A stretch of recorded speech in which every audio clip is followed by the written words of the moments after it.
Guys, Assalamualaikum. মাইসেদের favourite blog. আজকে এত বেশি বন্যা, আপনাদেরকে কি বলবো, 2-3টা ব্লগ অলরেডি করে ফেলেছি। বন্যা মনে হয় আজকের ভিতরে হয়ে যাবে, 2-3টা ব্লগ আজকে ছেড়েছি, বুঝছেন? সো আপনাদেরকে একটু দেখেন, 5 তলা বিল্ডিংয়ে যা অবস্থা হয়েছিল আর কি সেই ঘূর্ণিঝড়ে।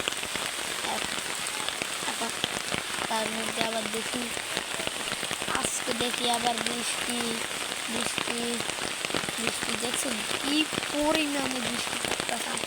রাস্তাটা পুরো ডুবে গেল। আমার 5 তলা ভেঙে যা অবস্থা হয়েছিল, দেখুন কি জোরে জোরে বৃষ্টি হইতেছে। কেন আমাদের 5 তলা বিল্ডিং ছিল, এখন আমাদের এই ঘর। আমরা আবার নিচ্ছি